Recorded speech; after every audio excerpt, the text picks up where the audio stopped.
Paul Newton, welcome to the Undraped Artist Podcast. Thank you, Jeff.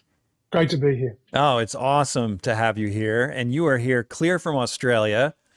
And I have to tell the audience that originally when we planned this, somehow you and I could not get the numbers right. And you were going to be doing this at 2 a.m. So I'm grateful we got that worked out. It's what, like 10 a.m. your time now?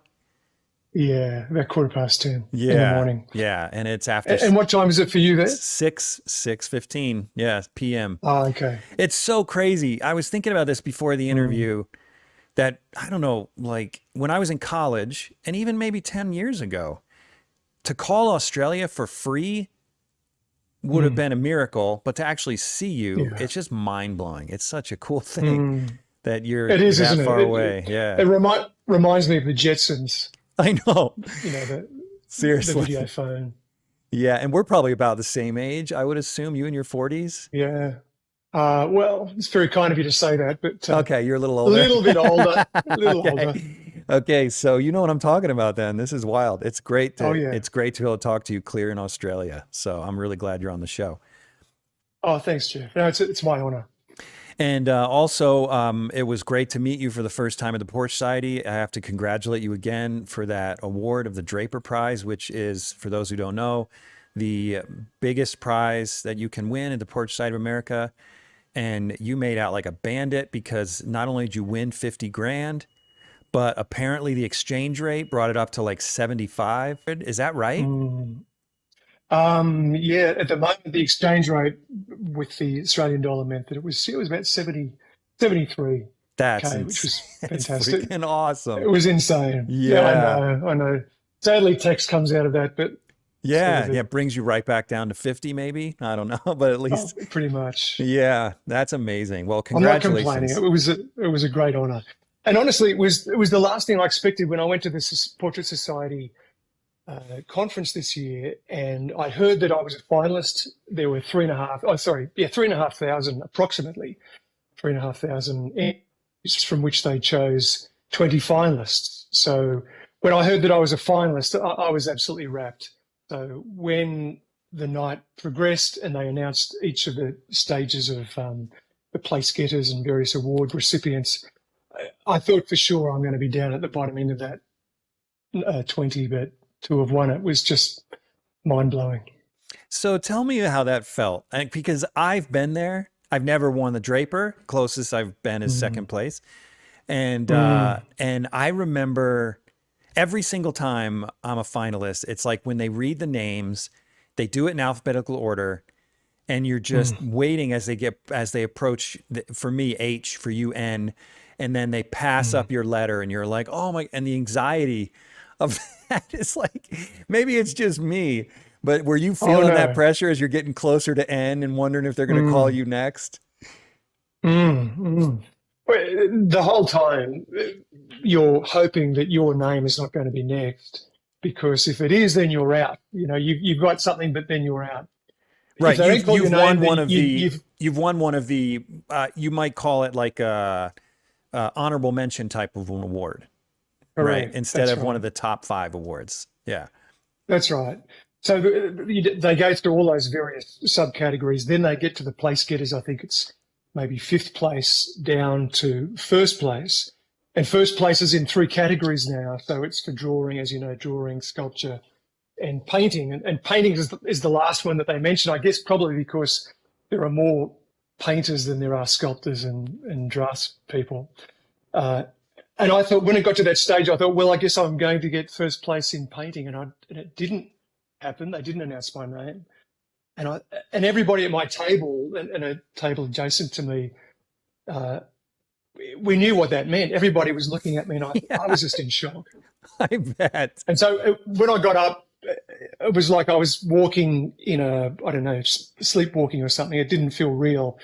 And then Shane said, say a few words, and I had nothing prepared. I didn't expect this to happen. So I don't even know what I said. I was in autopilot, and then I just hugged Kim, and then walked back to my table, still in shock. Yeah, it was really, But it was a wonderful, really cool. a wonderful shock to be in.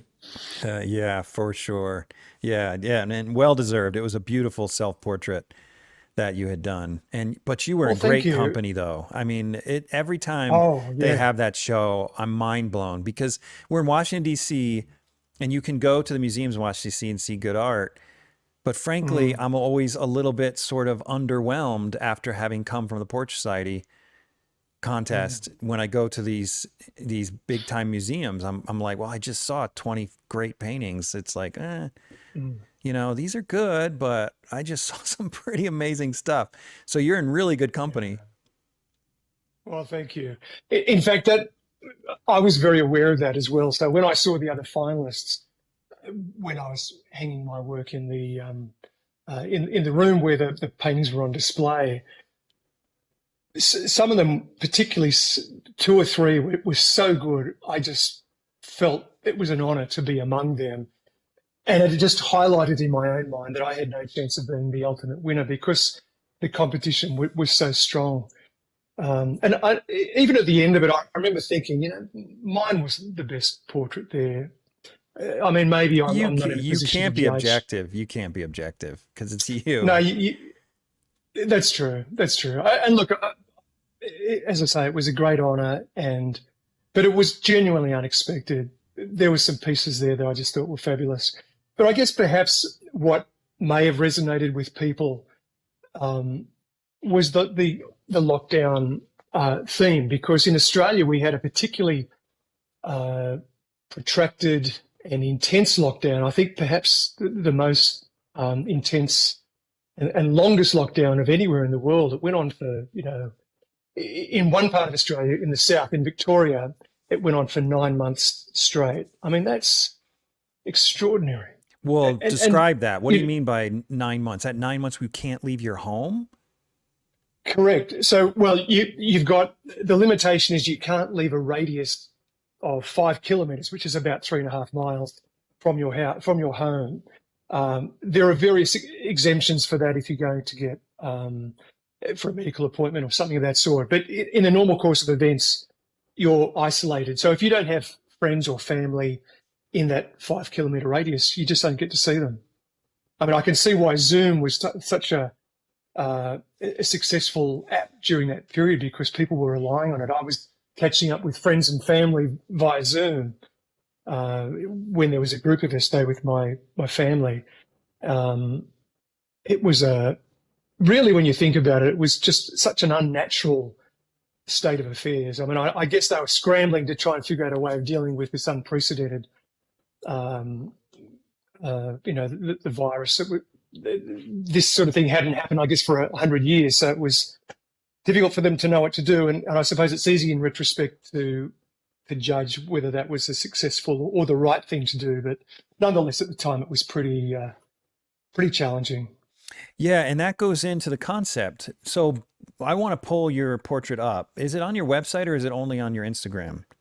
I think it's only on my Instagram. I haven't updated that website for so long. I'm pulling that up right now. So this is the portrait. I mean, it's got obviously logos and stuff on it, but tell us about the concept, because I know it has something to do with the lockdown. Yeah, it was during the winter. I'm wearing a jumper there. Although, the funny thing is it's winter in Australia right here and now, and it's balmy. I think people in America would find it hard to believe that this could be winter anywhere. It's so mild. But anyway, the idea was I was painting, so I've got in my right hand a brush, my left hand up to my chin. As you probably notice, I often do this. It just seems to be a natural mannerism. And I've done quite a number of self-portraits over the years, partly because the subject is always available. And it means I can work from life as well as from photographs if I take photographs of myself or, whoever it might happen to be. But in the case of the self-portrait, I've got, as you can also see, very pale skin. So what I did is set up 2 mirrors so that the first mirror reflected into the second, and then turned my the view of myself back to the view that a third party would have of me. And then prior to that, I'd taken photographs of particularly my face with my eyes downcast so that I could get that particular gesture. And from that point on, I was looking in the mirror and just really feeling that, as I say, that sense of isolation. You know, I was there in front of the mirror with my paints, and my son was down the corridor in his room. But apart from that, it was total isolation. So as an artist, you do spend a hell of a lot of time in your own company. And I guess if you're not able to deal with that, then it's probably the wrong profession to have. But at the same time, when it's enforced upon you, it's a different dynamic. Yeah. I tell you what, that's the reason I teach, because I'm not one of those people that can be alone. When I come in on Saturdays, because my studio's open to my students Monday through Sunday, but sometimes my students are a little lazier on the weekends. So I'll come in on Saturdays and it's quiet here and I can't stand it. And I often think, I don't know what I would do if I was alone day in and day out. It takes a certain type of person to be able to handle that. And then you put COVID on top of that and it's like, what? Yeah. Oh man. It's rough. Yeah. It's rough. That was a perfect storm. Yeah. I agree with you. One of the things I enjoy about giving workshops and that type of thing, teaching, not that I do it a lot, but when I do really enjoy it, because not only when you express to others the concepts that you believe that you understand, in doing so, it actually crystallizes your own thoughts and you actually come to a deeper understanding of what those ideas that you have are. But also, as you say, it's a wonderful socializing opportunity. And as artists, doesn't always happen. That's also one of the reasons I enjoy portraiture as opposed to other genres, because it's a social activity by definition. So if I'm working with a client, a subject that I'm painting, it's so nice to have that person in your own company, so that you're there together, working on this collaboratively in a sense, although their position is a little more passive, working collaboratively on this project to produce the result that hopefully everybody will be happy with. But it's a kind of a group effort. So how much of your time is spent then with clients versus using photography in your portrait commissions? What I try to do for a portrait commission, the way I would start out is by meeting with the client, talking to them about what they're hoping to achieve in the portrait. Then usually the first stage of reference gathering is to photograph them in a whole range of different poses with different backdrops and all of the different variations that I can think of. And then get back to them with those photos, show them how I'm seeing them, get a sense of what they like or dislike in terms of that, the way they come across. And then when they have time, sometimes they don't, if it's a particularly busy person, or if they're not particularly interested in the process, they may decline. But usually what I try to do is at least have a couple of hours where I sit down and paint them, just a quick sketch, an oil sketch from life. And really the function of that for me is not to come up with any kind of a beautiful sketch, but rather it forces me to observe the subject in a way that I may not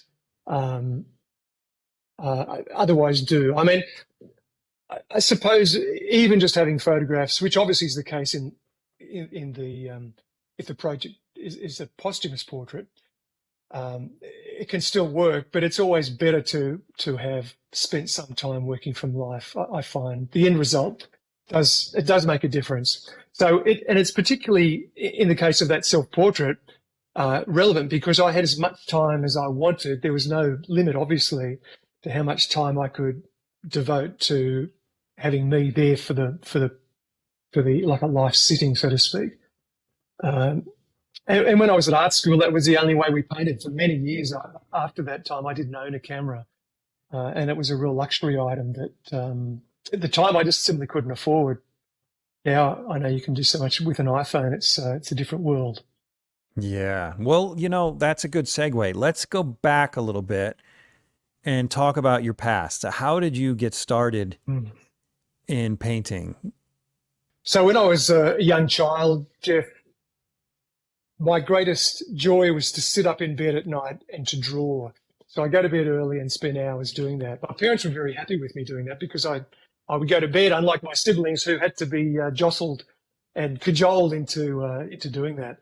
But then through my school years, in the latter part of my school education, high school, I went to a boys' school, and you could major in football, but the humanities were fairly low on the list of priorities. So needless to say, I didn't have an opportunity to pursue visual art or anything of that sort. And then when I finished school, having done mostly sciences and those sorts of subjects, I then went on and studied science at university with majors in pure maths and physics. And after I'd done, I didn't really know why I was doing it, but I thought I've got to do something rather than nothing. I had no idea what I was going to do as a vocation with my life. But I'd always loved music. And so I decided to pursue that with some friends who were also musicians. In fact, most of my friends at that stage were musicians. And I remember being in a pub in Sydney, and it was a Saturday night, and it was full of people. And I saw a guy, the musician for that night, walking in with his gear, his guitars and amplifiers and things, and he was being jostled by the crowd of patrons, and he really wasn't having a good time. And he was an old bloke; he must have been at least 40, which, when I was in my 20s, seemed like he was ready to retire. So I could see that was the direction I was taking if I continued down that path, which I clearly wasn't enamored of doing at that stage. So shortly after that, I was talking to a mate of mine over a couple of drinks who at the time was studying at Julian Ashton's art school in Sydney, also in the old part of Sydney, incidentally. And he said, look, you ought to consider coming to art school. It's a great social life. There's lots of pretty girls. He went through a whole list of things that, yeah. And at the very bottom of the list, he said, "Oh, and you can learn to draw and paint." By that stage, I was ready to sign up. So that was the weekend. On the Monday following, I went into the art school, and when I opened the door, this was a very classical, very traditional art school, not unlike the Art Students League in New York City. It has that. It kind of the atmosphere is saturated with tens of years, if not, well, actually maybe close to 100 years in the case of Julian Ashton's, of artists having been there, the smell of gum terps wafting through the air, all these eccentric characters, these art students and the teachers who are perhaps even more eccentric, flayed figures, skeletons, skulls, still life arrangements. It was this bizarre other world that I'd never experienced, having come from a kind of academic background. And even though I'd been involved with music, it was just such a foreign environment. But the strange thing was, Jeff, when I walked through that door and I observed all of this and smelt the gum terps in the air and the oil paint and everything else, I breathed a sigh of relief. And I felt like finally I'd come to a place where I belong. It was like a homecoming. Really? It was really an epiphany for me. I just have to take a minute to thank each one of my generous patrons for your part in keeping this podcast going. I could not continue to do it without you, so thank you so much. If you're not a patron yet, but you love the show and you listen regularly, please consider becoming a patron. It's really easy to do, and it doesn't have to break the bank. Just head over to theundrapedartist.com and click on the link Be My Patron on Podbean. And then choose a monthly donation amount that fits your budget. It's that simple.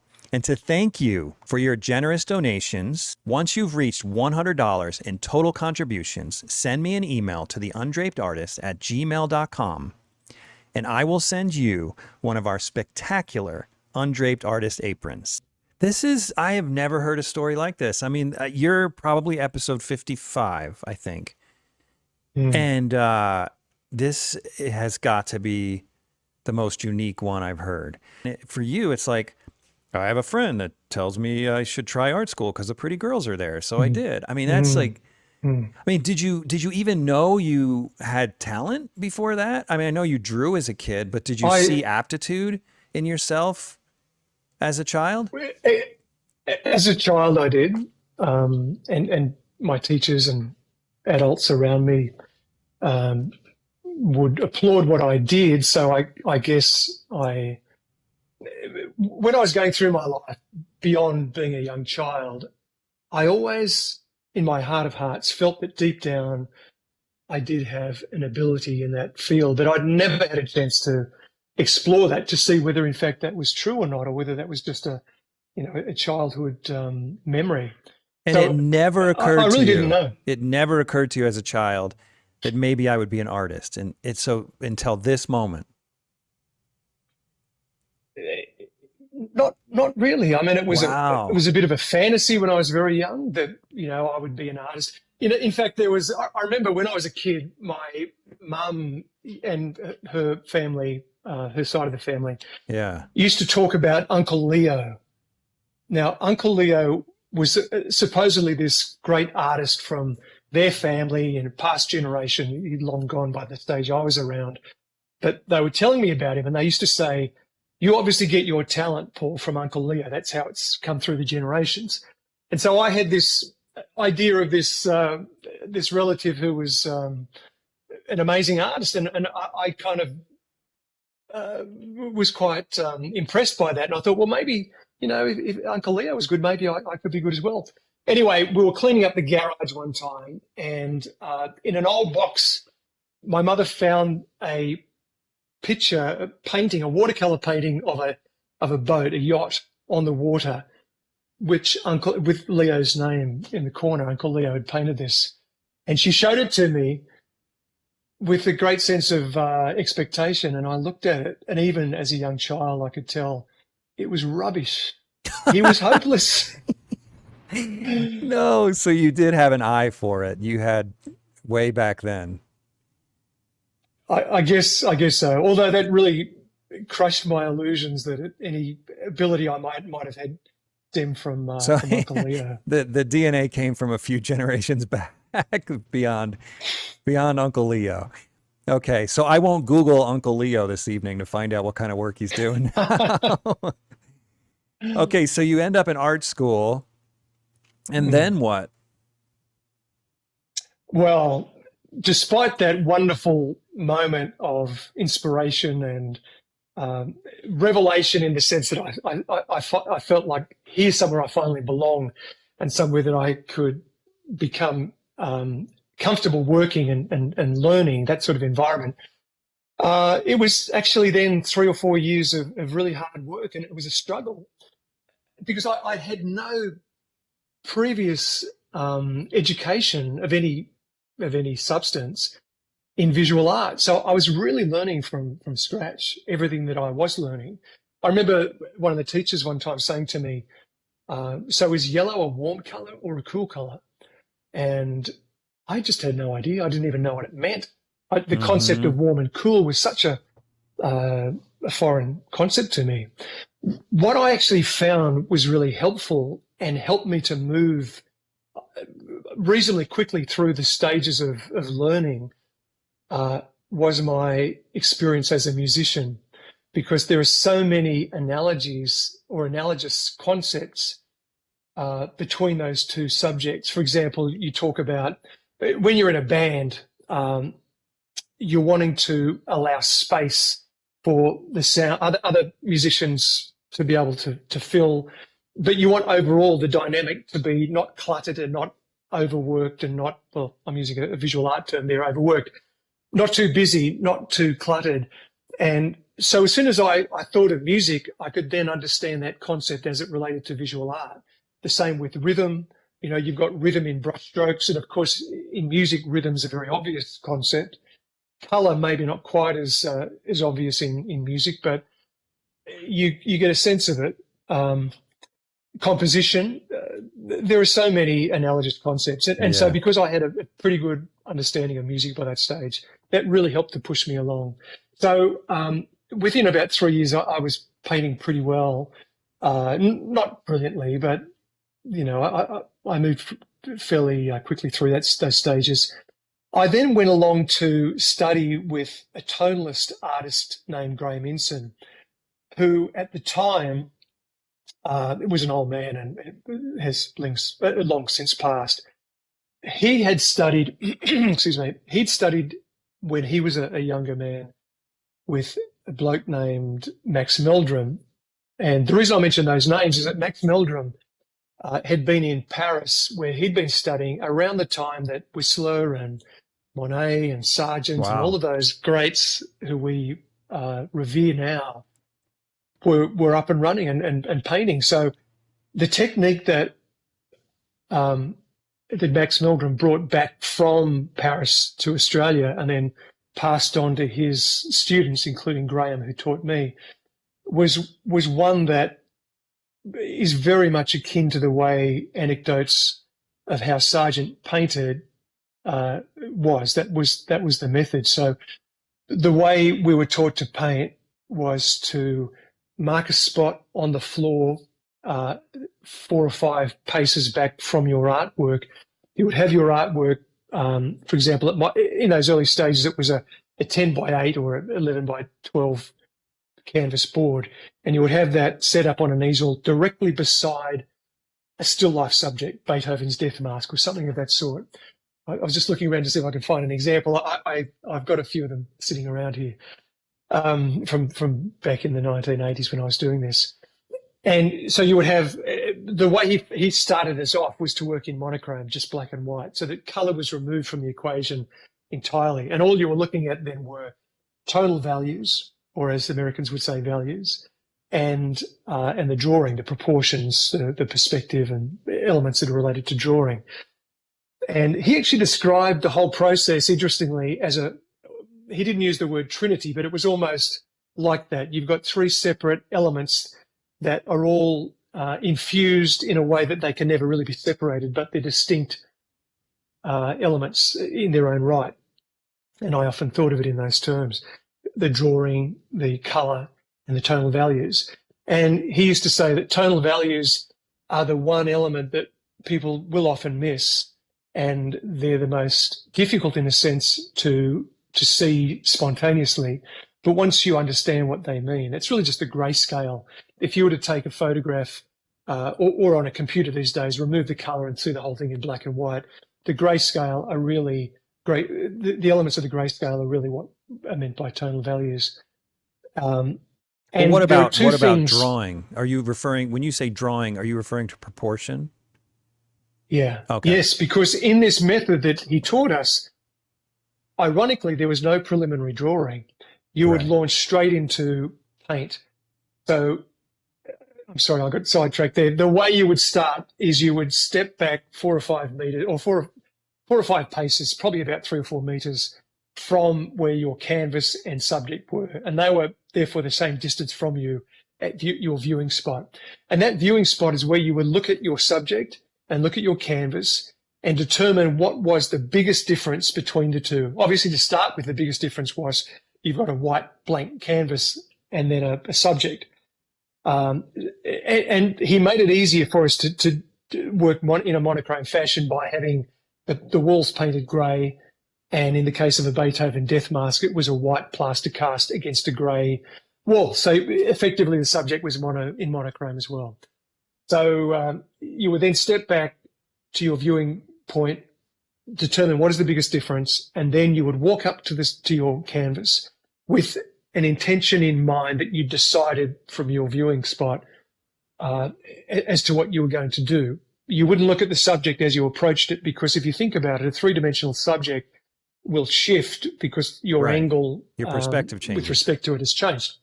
Exactly. So you would then scumble in a very loose, rough fashion, a separation between the darks and the lights, and nothing more than that, nothing more elaborate than that. And then you would walk back to your spot and judge whether or not what you've just done was successful. Okay, are you describing site size? Yeah. Okay, but Sargent would do figures that were like 10 heads tall. So was he really sight sizing in that same manner? 10 heads tall. Oh, some of his Like, figures. Yeah, some of his figures were very, yeah, well, maybe not 10, maybe 8 or 9 heads tall, but just not naturally proportioned, more idealized, his figures. So okay. Yeah. yeah. So sight size wouldn't work in those situations, I would assume. Well, the way this is the very beginning of the way you would learn this approach to painting. Right. Okay. And as you went on, it would become a slightly more elaborate, more sophisticated process. So, for instance, initially it was sight size, as we were saying, and that really was the best way to learn, I think, to learn to paint from life. But then you would add colour. Then you might do something, for example, where you're painting a subject maybe half the size that it actually is by moving your canvas closer to you and having the subject further back, or vice versa. Or what I would sometimes do is have, if I wanted to paint something very large, for example, I remember painting a figure of just a head of a woman. And this particular project required me to paint it very much larger than life, probably about 2 or 3, probably about 3 foot high from top to chin. And the way I did that was I had 2 mirrors set up. I had let me try and think how I did this now. I had my canvas in the mirror. So what I was looking at wasn't the canvas, but rather a reflection of it through these 2 mirrors. So it was way, way smaller. And then I had a small, almost postcard size reference source. So I used that 2-dimensional photographic reference source and then used this method of seeing my canvas shrunk way down to paint effectively sight size. But in fact, that's elaborate. It was wild because I'd put my hand toward the canvas and I was looking at the mirror double reflection, and it took me a while to get a sense of where I was actually putting the paintbrush because it was so dislocated from what I was actually seeing. That's bizarre. So yeah, did you do this in art school, or is this something you've done since art school? Well, my study with Graham was separate to my study at Julian Ashton's That's art what school. I meant with your study with him, right? Yeah, well, some of the things I did were with him, but then I kind of expanded on that. And even these days, I do use that method. So I'm always stepping back and forward from my painting, and I try as much as I can to paint from a distance. But the way he taught the technique was almost dogmatic. It was almost like a religious dogma. You've got to work with these methods without any kind of change to them. Whereas I took on board what he taught, but then made it my own. So it was like, someone said it's like eating fish. You eat the flesh and spit out the bones. So right. Not that I rejected anything in that method, but it's just that I changed it and I've done my own thing. And if you were to look at a painting that I've done compared with a painting that Graham did, they're quite different because of his different approach. Right. Okay, so about your ages, I'm curious of what your age was during school, when you were studying science versus when you were in art school versus when you were with, I'm sorry, his name again. What was his name? Graham Inson. Right, versus when you were with Graham Inson. What were your ages at those times? Good question. Well, I finished high school, I think I was probably about 17 or 18. Then I was at university for 3.5 years, so I guess I was in my early 20s. I was then working as a musician for probably 5 or 6, or maybe 4 or 5 years. I remember I was at art school when I was in my early to mid-20s. I was there for 3.5 years as well.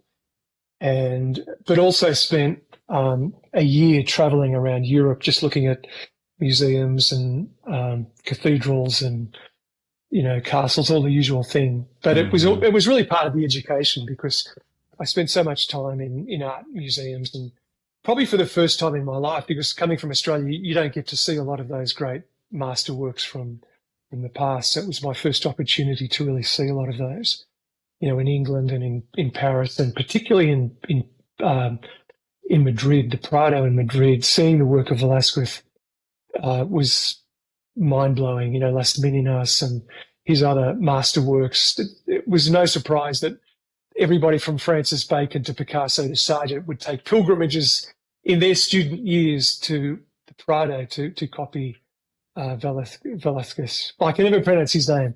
I know the Spanish would say Velázquez, but I just can't bring myself to say that. Yeah, I'm sure I would say it wrong too, so I'm not going to help you out.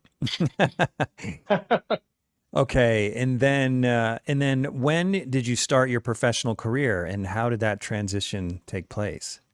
Okay, so there was a guy who was a fellow student at art school who was telling me about illustration as a genre. And his dad at the time was working as an art director for one of the big advertising agencies in Sydney. And he was talking about how when he finished at Ashton's, he was going to go on and be an art director.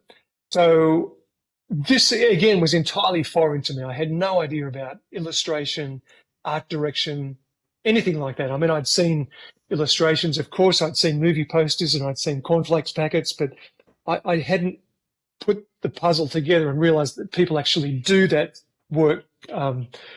So I actually then got involved with commercial artwork and illustration, really as a way to put my skills into practice and to try and make some money and make a living in what was otherwise a very precarious and has always remained a very precarious way to make a living.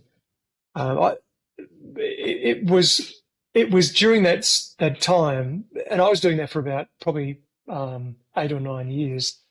It was during that time that I became, well, actually, sorry, let me start again. Before that, while I was at Ashton's, I became aware of an art competition in Australia that's been running, recently had its 100th year anniversary, the Archibald Prize for Portraiture. And as art students at art school, we were all aware of it. One of our teachers actually had won the Archibald back in the late 1980s. Mm-hmm. So we were aware of it in that sense indirectly. And most of us, including me, would submit entries for the competition. I remember I put a self-portrait in that I'd painted at art school, which of course didn't get hung. It was sent back to me, and I was disappointed and thought, well, I'll never paint anything. I'll never enter anything into that again. So when I was working as a commercial artist, as an illustrator, I remember thinking a few times when I had a little bit of spare time, I might submit another entry for the Archibald. So I painted a portrait of our former Prime Minister, effectively the head of state, not literally, but effectively, a guy named Bob Hawke, who was a larger-than-life character. And I painted him with a bright red background, which somehow seemed to suggest to me the kind of very theatrical persona that he projected during his time in office as Prime Minister. And it got a lot of media coverage, I guess, because of the subject matter. But again, it wasn't selected as a finalist. So it took a number of years. So again, I put the idea on hold, and I thought, well, I'm not going to waste my time doing that again. But then a few years would pass, and I think, well, I might have one more go at it. Anyway, eventually, after doing that for year after year, I did get something finally hung in the Archibald, and it's hard to overstate how big an event in Australia the Archibald Prize is. It's really an iconic event that captures the imagination of the public. It's front page news. It's the top item on the TV news at night when the winner of the Archibald is announced. Wow. So it's really big, in Sydney particularly, but in the nation more generally, but particularly in Sydney, because it's been running for so long, and it's always controversial, and the subjects that are painted for the Archibald almost invariably will be someone who's in the public eye, and that's really part of the one of the entry requirements, or at least recommendations. and controversial because the trustees of the art gallery, who are the judges of the Archibald, would almost invariably choose a painting that they knew that the general public wouldn't like. Huh. You think they did it on purpose? They wanted, oh, yeah, entirely. In fact, I remember the director one time was asked, the director of the art gallery was asked, who was not one of the judges, incidentally, but he oversaw the whole process, of course, was asked by a very clever, or thought he was clever, journalist, Mr. Capon, Edmund Capon was his name, is it the best painting that wins the Archibald? And Edmund Capon, quick as a whip, said, oh my goodness, no, I don't know whatever gave you that idea. Certainly not the best painting. And of course that was true because it wasn't the best painting. And oftentimes what they introduced at one stage some years ago now was a People's Choice competition within the Archibald. So the Archibald is kind of like an old ship having gathered all these barnacles over the years, one of which is the People's Choice. And seldom, if ever, does the People's Choice Award winner match the Archibald Prize winner for that very reason. Wow. And that's continued through the years. What do you think the motivation is? Is it just to get attention? Is it to? Yeah, that's it. So I think so because the Archibald Prize exhibition for the New South Wales Art Gallery, which is where it's hosted, is the biggest blockbuster exhibition annually that they would have. Sorry, blockbuster is probably the wrong word. When they bring in a blockbuster exhibition, say of the Impressionists or the works of the Pre-Raphaelites or whatever it might be, some international exhibition that they host there, and they would publicise it in the media, and it would get a good number of people attending, coming in to view the exhibition.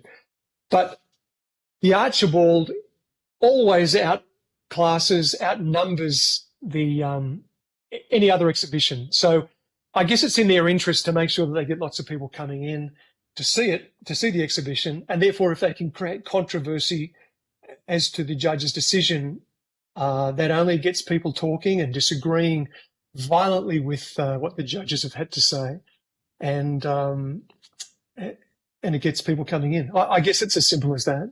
But does the general public in Australia understand what's happening? Do they actually know that the judges are just trying to stir up controversy, or do they believe that the judges are actually genuinely attracted to these winners? Well, look, I guess I should maybe modify my comments to the extent that there would be some works that the judges genuinely like, and therefore perhaps they may give the prize to that work because there is something of value in their estimation in that work. But maybe I'm cynical, but I can see that it's, as Edmund Capon said, it's not the best painting that wins the Archibald. Seldom ever is that the case. In fact, there was a painting that won several years ago, which actually was a very good painting by a very good Australian painter who paints in a rather classical way, a manner which I personally very much appreciate. And he won the Archibald because he painted a fellow artist, a gentleman who had just turned 100. And this was to coincide with, or this year happened to coincide with the 100th anniversary of the Archibald. So I guess it was almost inevitable that they had to use that one. So they're just not interested in technique. They're interested in publicity and some sort of a narrative that fits their current agenda.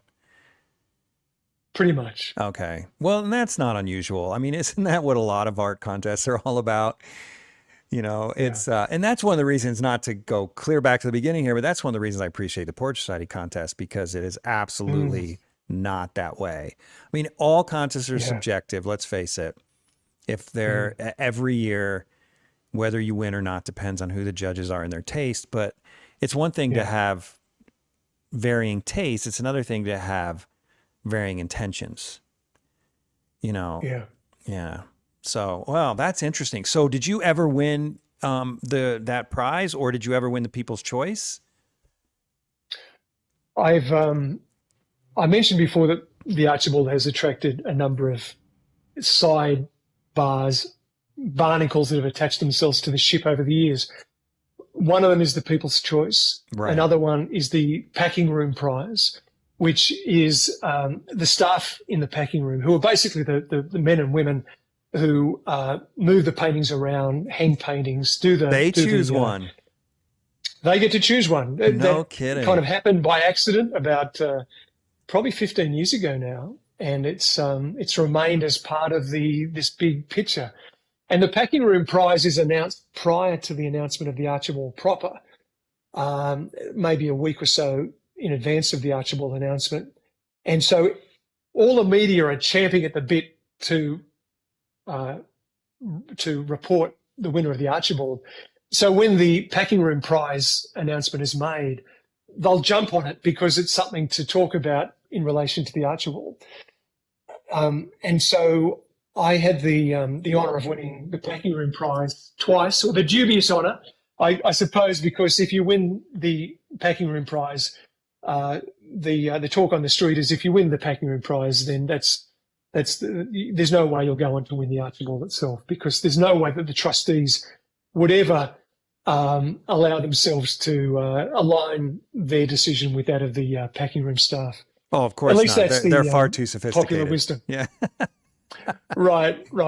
Oh my gosh. What actually happened, what often does happen though, or not always, but certainly in my case it did happen, I ended a painting of a couple of Australian comedians. This is way, way back, about around 20 years ago, who were well known at the time, well, still are well known, but particularly well known at the time. And the Olympic Games was on in Sydney the year before this particular year that I entered this portrait. And the comedians, Roy and HG, had a big part to play in the Olympic Games in Sydney, in that they took the mickey out of what was an otherwise fairly serious event. Mm-hmm. And they were very, very, very popular. They were just, they really captured the mood of the people at the time.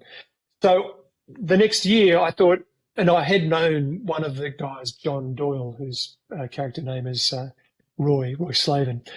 I had painted him previously, so I knew them, and I approached them, and happily they agreed to sit for me. So I entered that portrait of Roy and HG, which then got the Packing Room Prize. Then it went on to be in the top 3 or 4 in line for the Archibald. It didn't win the Archibald, but it was close. And then it went on to win the People's Choice Award in Sydney, and then later, because the Archibald now travels, that's yet another one of these things they've added to the event.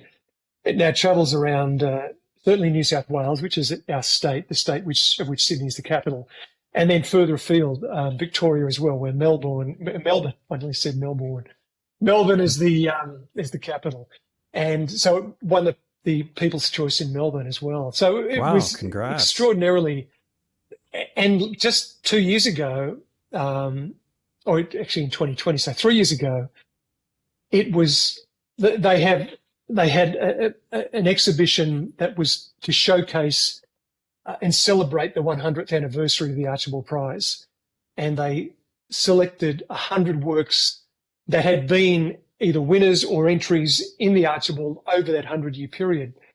And so not many people, not many of from the modern era were chosen, but they chose the portrait of Roy and HG. So again, that's even still, amazing.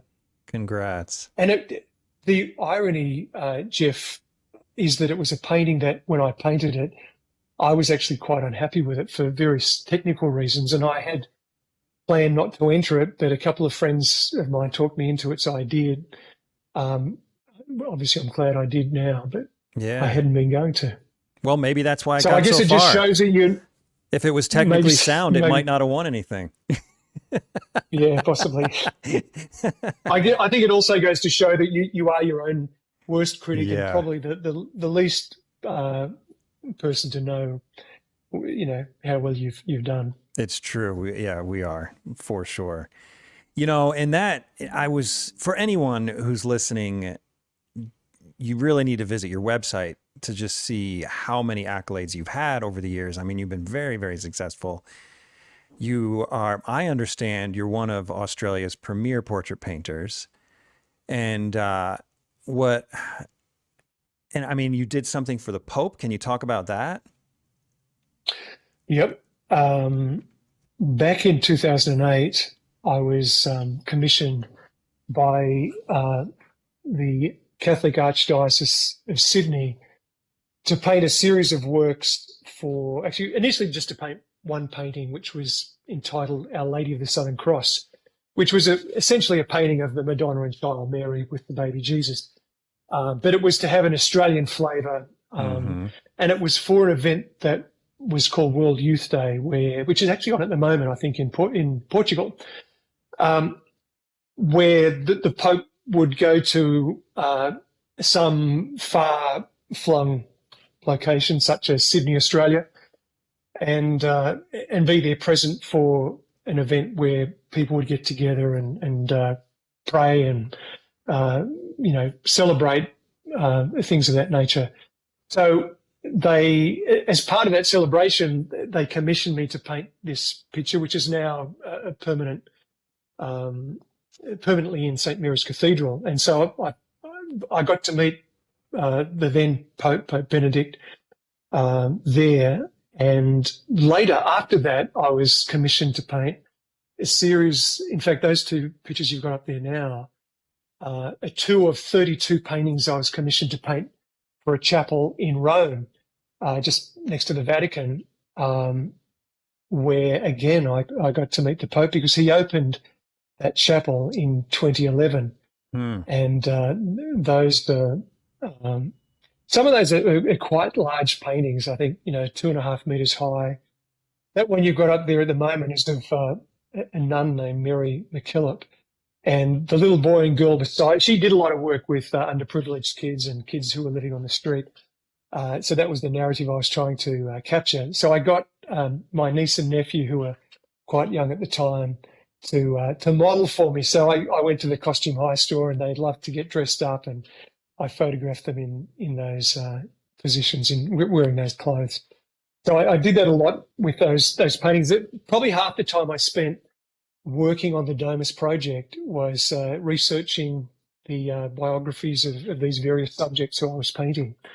And that one that you showed earlier, the group scene, was that one, on the right there, was an historical event as opposed to individual portraits of an event that took place in 1818 in Sydney, where this small group of people would congregate and pray in a rather clandestine fashion because they weren't meant to be doing so. And anyway, long story, I won't bore you with that. But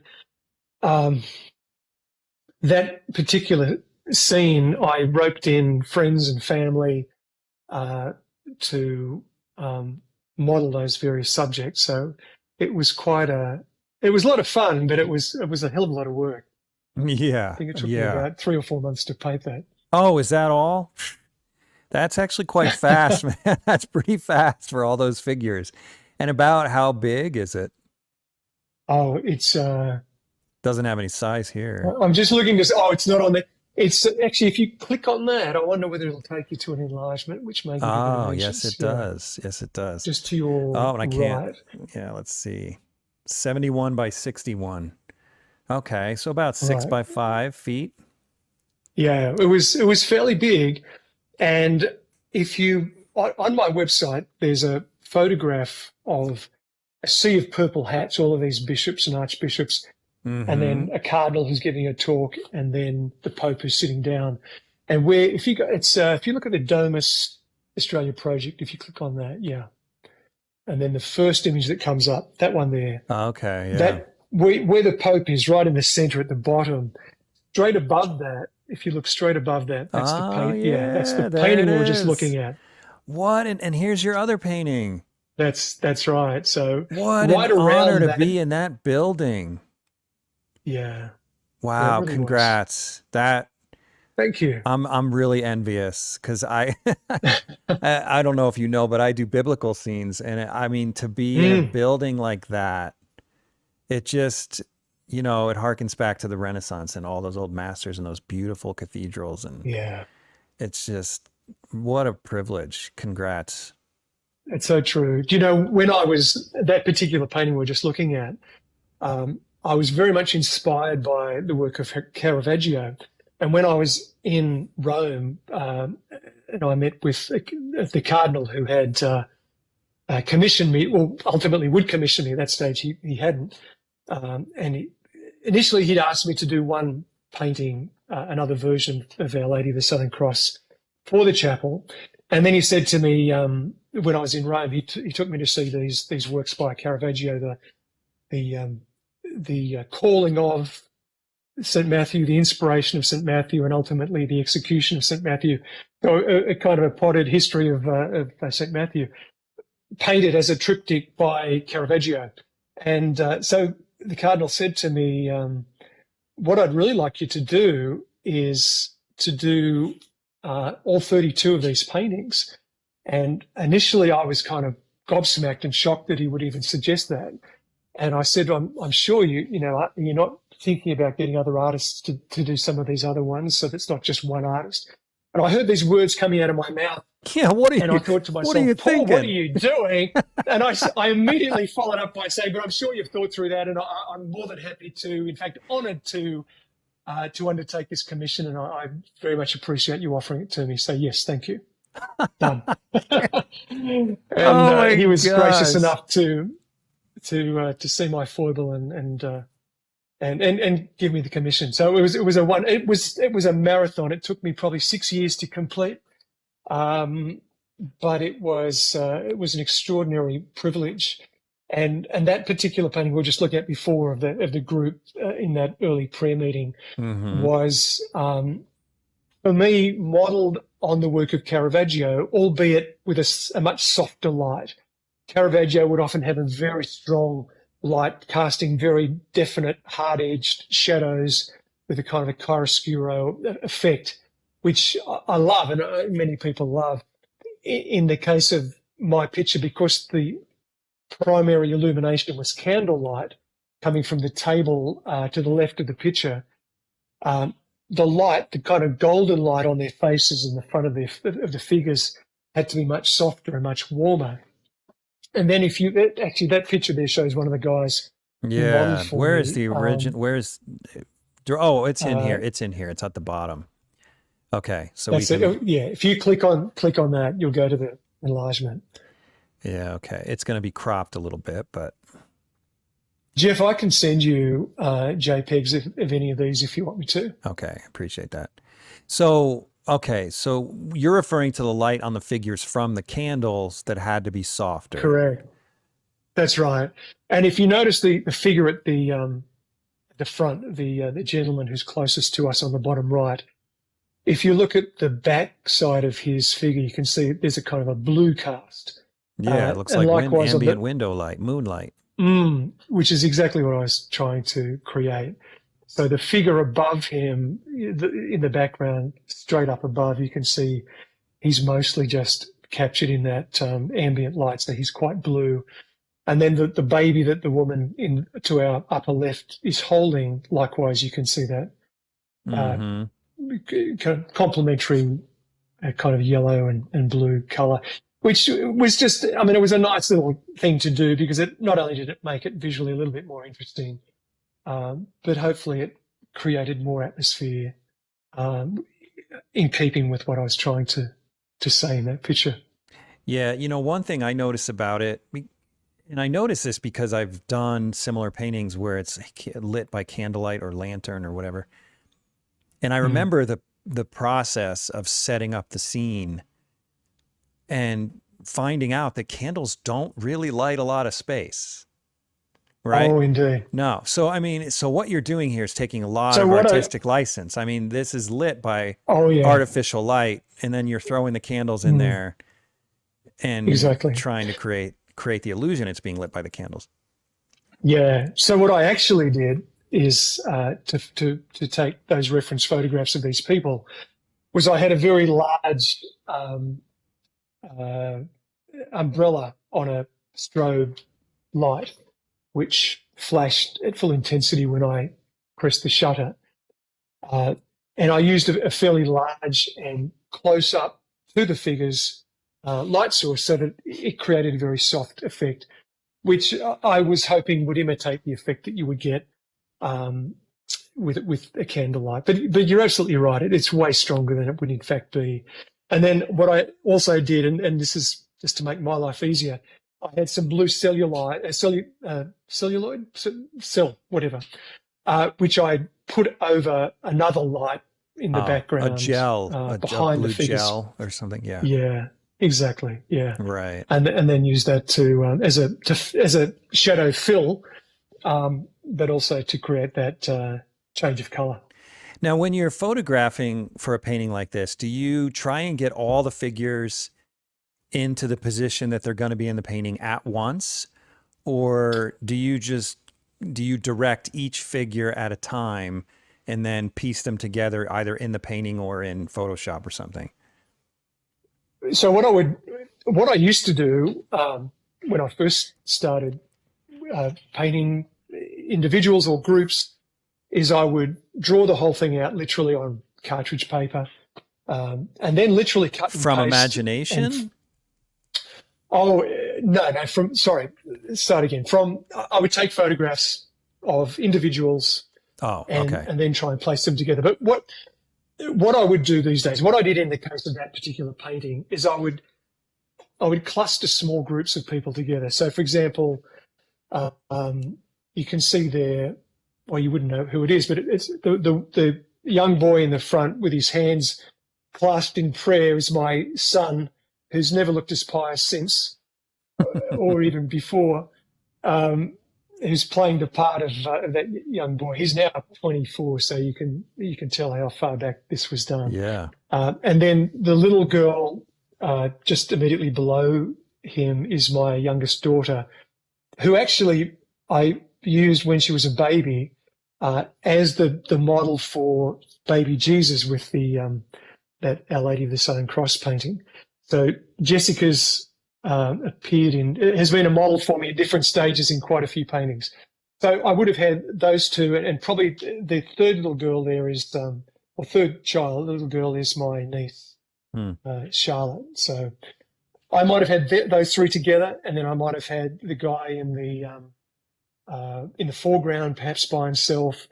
What I would have actually done is each individual I would have photographed in a range of different gestures, poses, different angles, different positions, so that I had multiple choices for each part of the composition.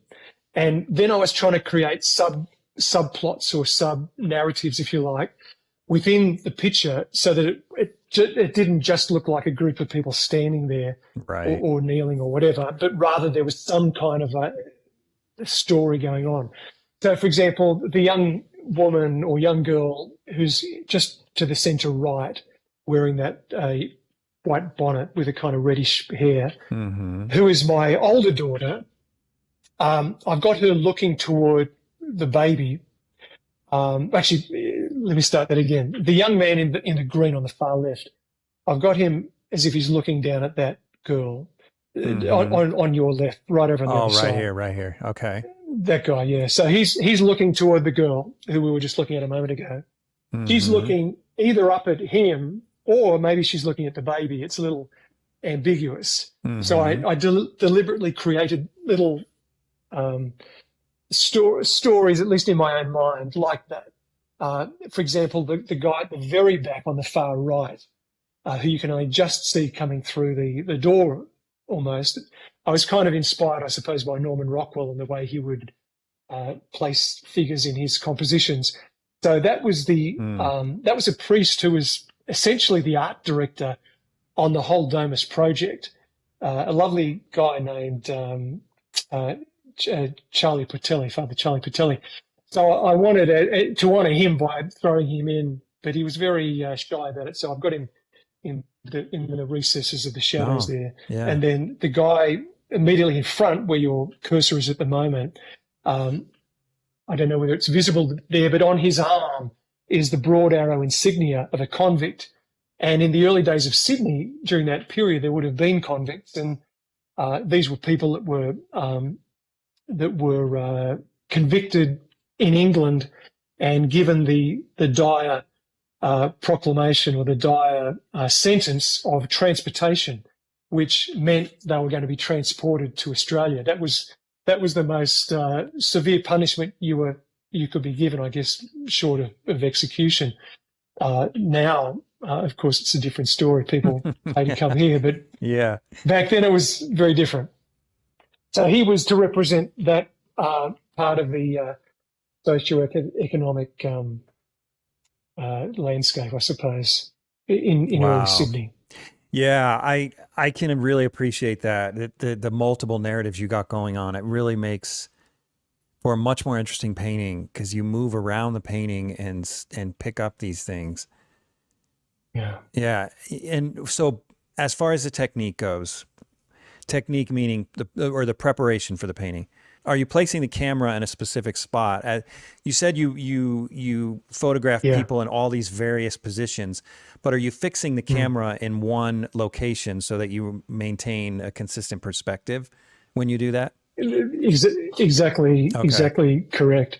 So, well, what I would do, that's one thing I was really aware of, because when you cut and paste and throw figures together from disparate sources, the biggest issue is to try and create continuity where they do look like they were all there together in one scene. So the figure in front does cast a shadow on the figure behind them. The angle, the perspective needs to match so that the horizon line is the same for each of them. All of those things. So what I would do is I would photograph them. I held the camera by hand, so in that sense the camera was moving all over the place. But I made sure that I was at the same height above the floor. So I was kneeling down, so that therefore the height of the angle of the top of the table and everybody else in the picture would be the same or close to the same. Right. Yeah, you're basically you're fixing your horizon line. Yes, exactly. And then and to me that was the most important element in terms of that continuity. The other thing I also often try to incorporate into my compositions is the golden ratio, because it's just it's a nice, visually pleasing position within a picture plane to place an element which is given prominence. So in this case, yeah. Yeah, you can almost see the spiral. You can almost see a spiral here. Right. Was that your intention? Am I going in the right way with my mouse? No, that's true. That was part of it. The idea of your eyes brought around the composition, but not pushed out of it, so that you keep coming back in and seeing more. But where there's a picture on the wall above the fireplace at the back. Yeah. Now, when I was reading anecdotes about this event, because this was a particular historical event that took place, they spoke about the home where this was taking place, and it was in the Rocks in Sydney. And the Rocks is named, that's the old part of Sydney I mentioned earlier on. The Rocks is named because Sydney is basically built on a sandstone platform, and the buildings, many of the buildings in that old part of Sydney are made of sandstone, hence the name. So when I was reading about this story, I read about a lithographic print of St. Peter. They called him the fisherman. So I think that was the title of the work, and they referred to it. But of course, I didn't know what it looked like, so I was looking through. I was just going to make up something, but I was looking through some other reference material for another picture I was to do part of this same project, and just chanced upon a photo of this very image that was in a church in the Rocks in Sydney. Fortuitously, I discovered this, so I was then able to incorporate that, and of course, I adjusted the angles of the drawing in Photoshop in order to match the angles there. But one really interesting thing, Jeff, which struck me as being kind of, I suppose, providential, where in each of the paintings, the large paintings I did for that project, I included a cross. In this case, there's a crucifix on the table. And in that, actually in the one on the left, it's Our Lady of the Southern Cross. So the Southern Cross in the top right is the cross. That's the stellar constellation you can see in the top right. Oh, it took me a minute. Oh, so it's subtle. Yeah. Yeah. Okay. So getting back to the other picture, where I placed that crucifix wasn't in any way intended to line up with the golden ratio, but when I looked at it later, again in Photoshop, just looking at it through a filter, it was actually on the golden ratio, and I just thought, wow, that's, it was being given prominence in a way that happened despite, anything I was orchestrating, which I found quite. So you're talking from top inspiring. to bottom. You're talking top to bottom, not left to right. Yeah. Okay. Oh, indeed. Yes. Yeah. Okay. Because I'm like, no, it's not. It took me a minute. No. I see it now. Yeah. Sorry, I didn't explain. Yeah. That. Okay. Yeah. So his head. In fact, his I think from memory, right it was there. actually. Yeah, I think it was. I may have this wrong because it was a long time ago that I actually noticed this. I think it may actually have been where the cross beams, in fact, cross was where it was. I just remember thinking at the time that's amazing that should have happened. Yeah, it is, so, but I've had anyway. a conversation about this with many artists, and I often wonder, I don't know if you're a religious person, but a lot of people think that there's something divine about these proportions, right? I mean, that goes way back. Oh, indeed. Right. Yeah. And you have to ask yourself, okay, if there's something divine about this, then maybe we don't accidentally come up with these things. Maybe we're instinctually drawn to these proportions. So even though you weren't looking for this, perhaps you instinctually put it there because it's what felt right. And then you discover, well, of course it felt right. It was these proportions, the golden mean. That's it. Yeah. And as the Greeks described it as the divine proportion, because they believed that whatever notion they had of God or the gods in their vocabulary, that they had infused nature with that proportion. And when you become aware of it, you can see it, in your arm, everything's divided up according to that ratio. And you see it throughout nature. You were talking about the spiral before and the way certain shells are constructed along those lines. Right. And it's quite extraordinary. It is extraordinary. But what's really interesting, it has this is my maths geek coming back. It has a very simple mathematical equation that determines what that proportion is. But it also has a very strong aesthetic effect. So, as you were saying before, it's the most visually pleasing place to locate an important element within the picture plane. So I remember looking at the work of Salvador Dali, the Sacrament of the Last Supper, and he used that right throughout that picture in all kinds of ways, the position of the heads of the apostles and other things like that.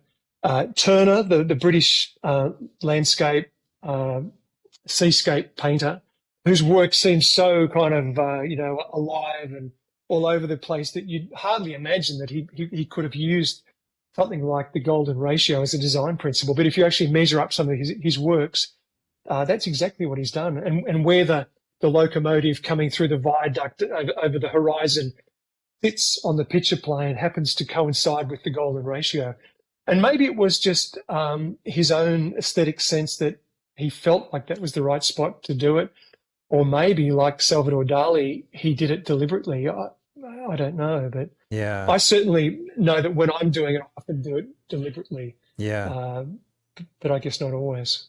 Yeah, not always. Not this time, right? That's Yeah. awesome. So, can you show us on some of your other pieces where and how you've used the golden ratio? Oh, yes. Now, if you go into the portrait gallery, the second from the Okay. top. This episode is brought to you in part by Rosemary Brushes. If you're one of my listeners who's a professional artist, you're already using Rosemary brushes. But for the rest of you, come on. Take your work a little more seriously. Stop buying the other brands. It's just not worth it. Every now and then you may get lucky and buy a good brush from another brand, but use the brand that professionals like myself are using. Go to rosemaryandco.com, link in the description or the show notes, and get yourself some quality brushes before your next painting. Okay, so in this portrait, which was, I think it was the first portrait I had as a finalist in the Archibald Prize, and it won the Packing Room Prize as well. That's a portrait of a radio broadcaster who at the time was he was probably the most well-known and successful Australian radio broadcaster. And in that composition, I used the golden ratio, golden mean, repeatedly as a way of placing elements into the picture. So, for example, if you look at on the top left-hand side, there's a gilt screen with the black frame. Yeah, that's right. Now, the right-hand frame edge, just to your right of your cursor. No, back. Yeah, yep. That's right it, here. just there. That's on the golden ratio with Ah. respect to the interval left to right.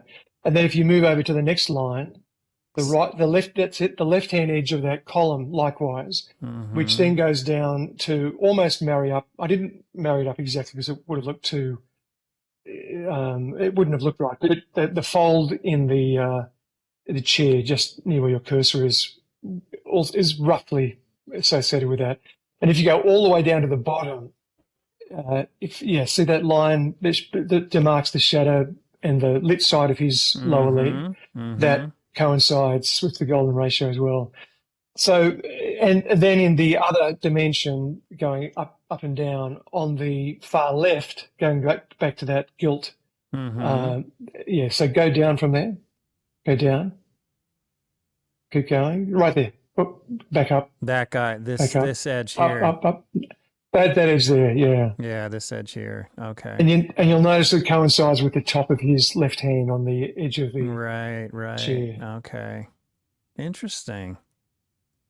At that stage, I think I'd only just heard about. I mean, I was vaguely aware of it, but I'd only just realised that a lot of artists use that design principle when composing their pictures. So I thought, well, I'll have a go at that. So how important do you think precision in using the formula is? In other words, could it be just a loose thirds rule? I would say, in my experience, I've tried to use that rule of thirds and it never really works for me. But when I use the golden ratio, it feels right. And the 1/3 is almost, it's close to the golden ratio, but it's not quite close enough. And there's a bit of a tension there. You know, it's a little bit like the that famous fresco of Michelangelo's The Creation of Adam, and the fingers are just a little bit apart. If they were touching, there wouldn't be the same tension that there is when there's a slight gap.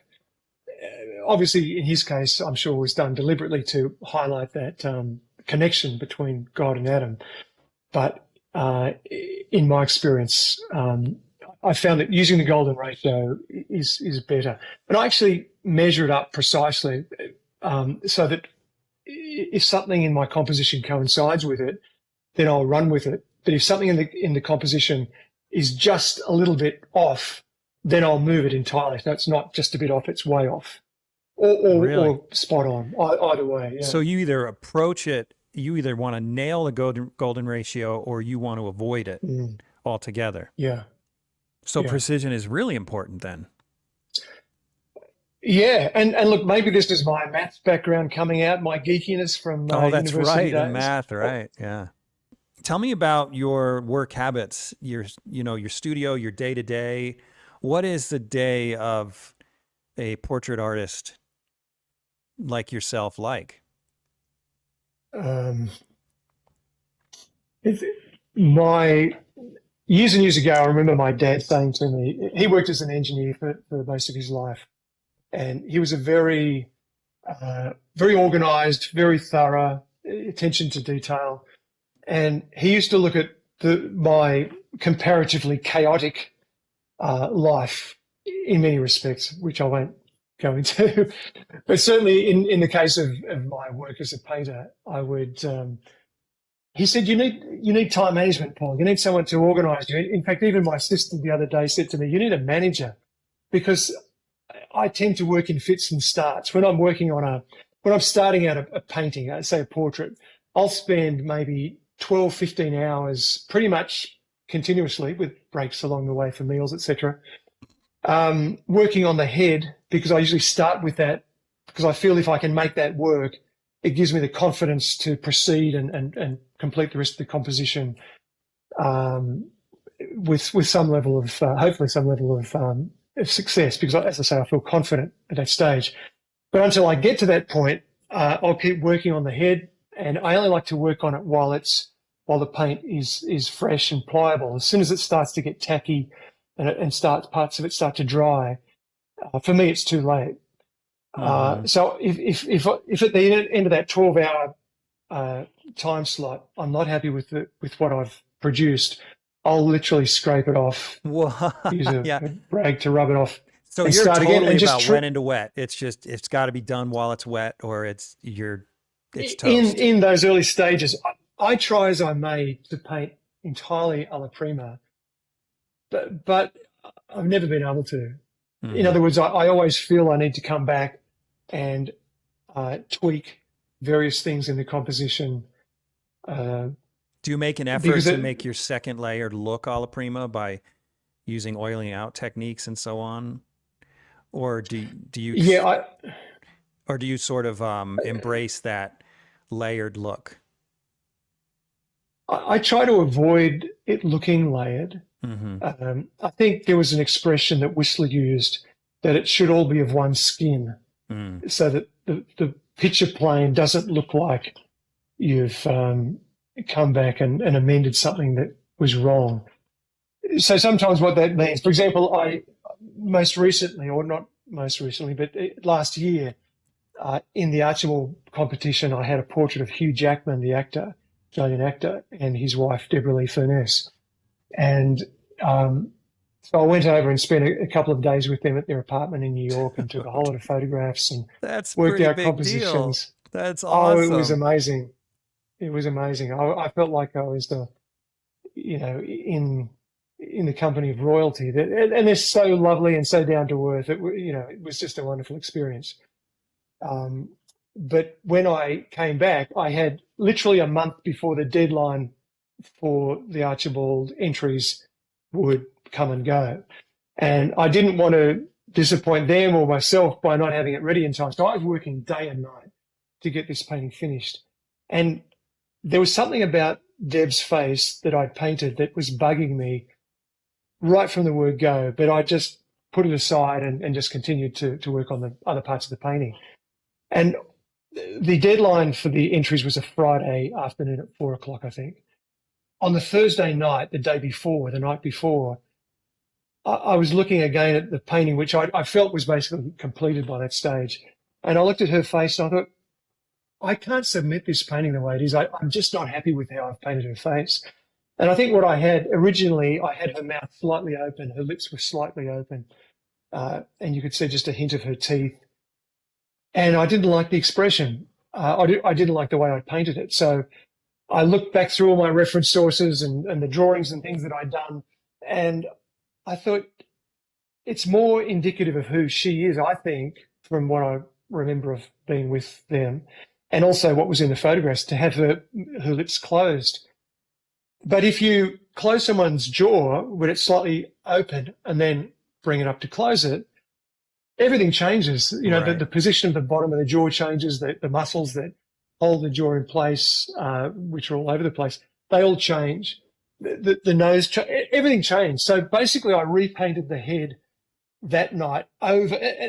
I was also conscious that if I don't repaint it all in the one skin, so to speak, so it all looks alla prima, then it's going to look like I've it's going to look like I've made a poor effort to amend something that was wrong.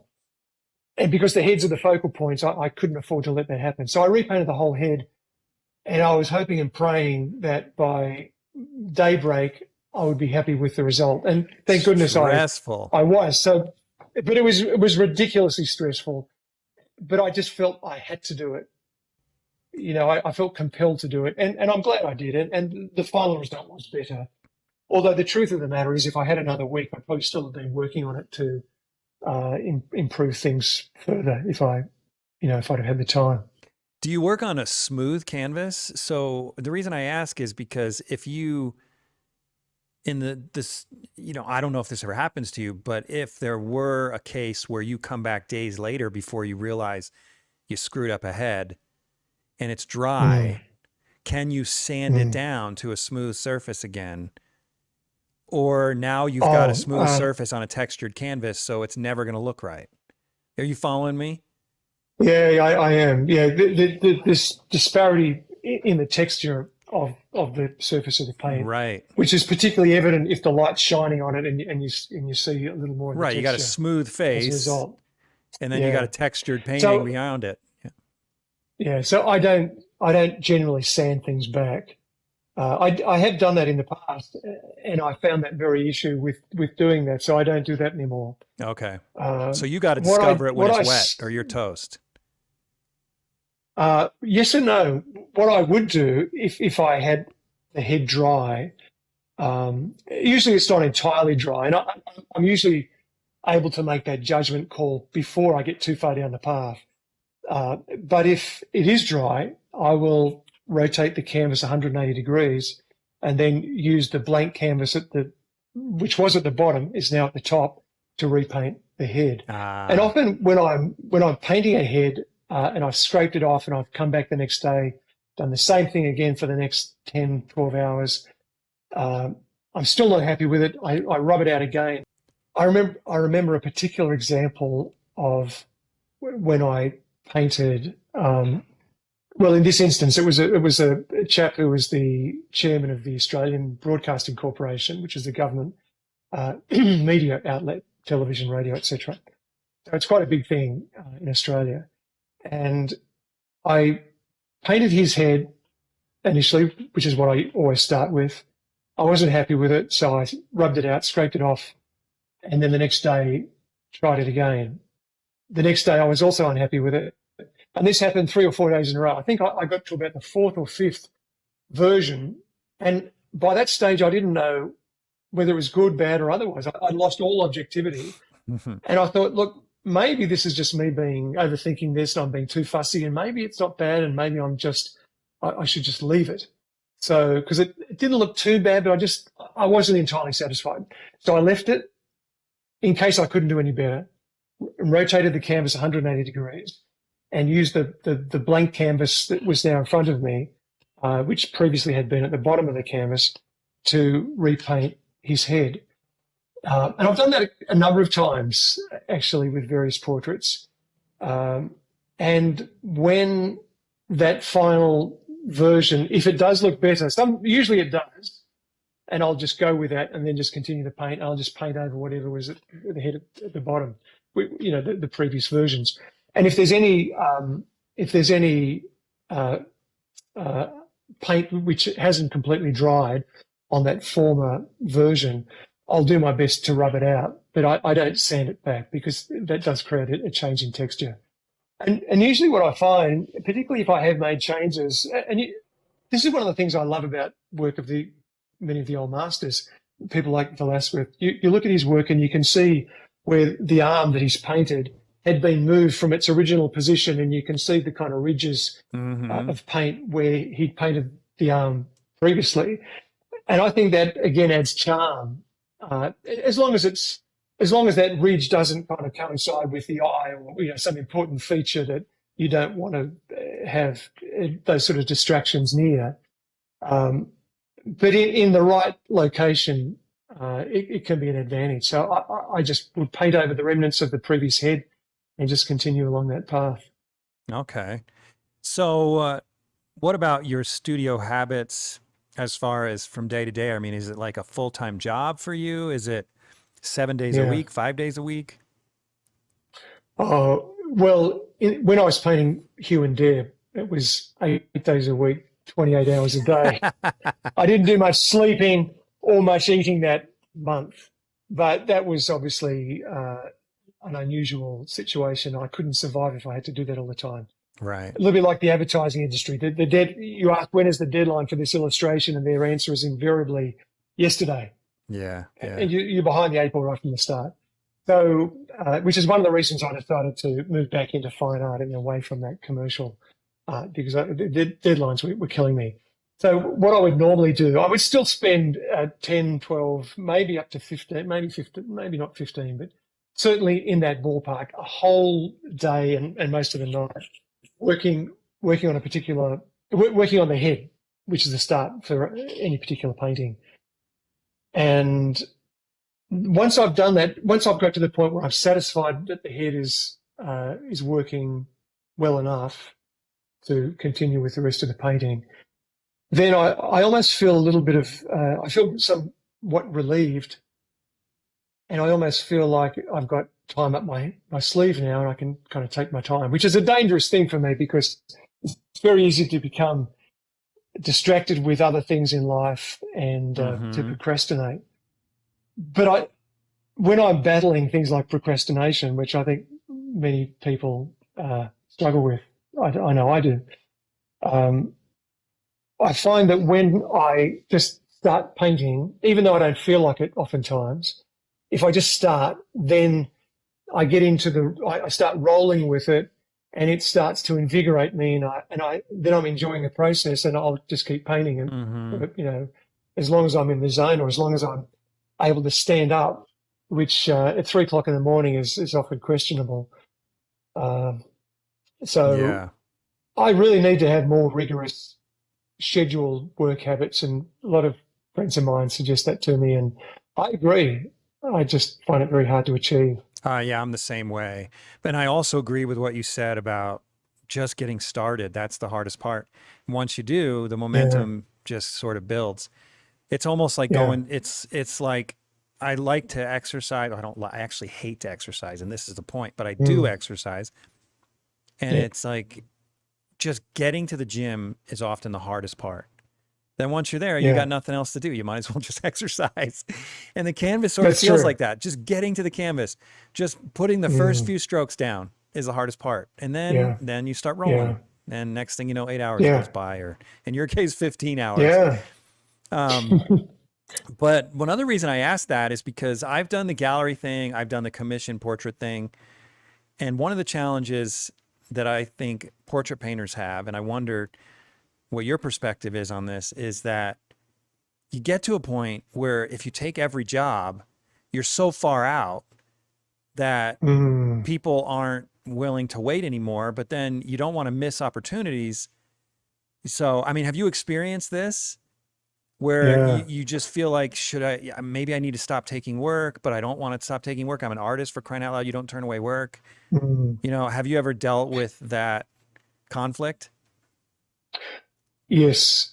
And how do you deal with it? One way to approach it, I remember a businessman was telling me this one time, it's the supply and demand curve. So if you're in greater demand than you can supply to the market, then it's probably time to put your prices up. And if that then removes some of the potential clientele, then you're probably making up for that by slightly higher prices. It's tricky though. You don't want to be greedy, and you don't want to jump too soon, because you might blow the whole thing out of the water. But that's one thing I was told I should think about doing. The other thing in terms of the workload, because it is very stressful. I know at one point I had probably a year or two's worth of work in front of me, and I don't like to disappoint people. I don't like to have clients that are unhappy with what I'm doing, or the lack of timeliness in that process. It's really tricky, and you don't want to rush the process either because, as they said in Toy Story, you can't rush art. If you try to, you'll end up producing a less than ideal result, which that you're not going to be happy with, and chances are the client won't be happy with. So it's a really tricky balance, but that's probably the way I would look at trying to resolve the problem. Ironically, one of the benefits of COVID was that there were fewer clients commissioning portraits, so I was able to catch up on my backlog and feel quite relieved. But of course, initially feeling relieved, that initial feeling is often then replaced with the stress and anxiety associated with, where's my next job coming from? Right. When you're working freelance, working for yourself, it's a precarious way to make a living. And I've been blessed over the years to have had pretty much a continuous flow of work. So I've been very fortunate in that way, even during the tough times. In fact, during the global financial crisis, so-called, that we had, back, what was it, 15 years ago, whenever it was, when a lot of people I knew, a lot of people in the portrait field, some very, very good artists, very highly regarded, very talented, very successful, were really struggling to make a living, a little bit like COVID, because at the end of the day, for the most part, a portrait is something you don't need in the way that you need food, medicine, those sorts of things. So it's one of the first things that people will eliminate from from what they're wanting to invest in. And the net result is you're out of work, pretty much. So during that time, that's when I had that project, that enormous marathon of a project to paint those pictures for the Domus Australia Chapel. Wow. And that saw me right through that period. So I was able to put bread on the table for the family. What a blessing. It really was. It really was in so many ways. Yeah. During that time, it was 2008. So you nailed it 15 years ago. But I literally, weeks before that crash, I decided to go on a 2 or 3 year sabbatical. In other words, I decided to live on savings. I had saved money from selling paintings, and I decided I'm going to take the next 2 or 3 years and get out of the market, not sell paintings, and just teach myself how to paint differently, a way that I wanted to paint in the future. Yeah. And so it was still stressful because I didn't know how long it would last, whatever, but I'd already decided I didn't need to make money, or I didn't want to make money anyway. Didn't want to sell paintings. So it's a different kind of blessing, but man, the timing was like perfect. Yeah. And by the time I came out of the sabbatical, the economy was starting to improve and things were fine. But yeah, thank goodness for those tender mercies, Yeah. So, amen. Yeah. So is this your studio behind you? This is my temporary studio. When I moved here, my daughter was 16 when we moved here as a family. So back then, this was, and I live on 5 acres in the outskirts of Sydney, rural outskirts of Sydney. Part of the reason for choosing a block like that was so that I would have plenty of space to build a studio just as I would want it to look, facing the right way, the right aspect, large enough that it was going to suit my purposes as a place to paint and maybe to give workshops, to teach. But in the interim, I thought maybe for a year or two, how naive was I? I've been working in this place here that you can see behind me for the last 16 years since we moved here. But along that time, I've also been working on this studio at the back, which is getting closer to completion, and I'm hoping you must be happen, dying to move into it. Oh, totally. Okay, so can we see it? Is it possible to see it? Yeah. Okay. Of course. Awesome. I got to see this. I'm just gonna. This is exciting for me because I'm literally constantly looking for land. My dream is to build a studio someday, but I live in the city. Wow. I live in the city. There's no land. My house pretty much covers my entire property. Yeah, I know that. I know the feeling. Yeah. It's the middle of winter here in Sydney, Australia, and the sun is shining. I'm wearing a T-shirt. This is your winter? There are leaves on the trees. This is. Oh, indeed.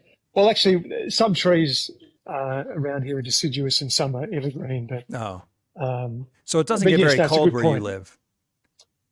No, well, some seasons it gets colder than others, but as you can see right now, it's actually gorgeous weather. I could sit out here in the sun, soaking in these rays. Probably not get sunburnt with my pasty white skin, and it would just be lovely. So we're approaching. Wow! Look at that wall of glass. Oh my gosh! Yeah, that and do you notice unbelievable. Do you notice that the building is casting a shadow?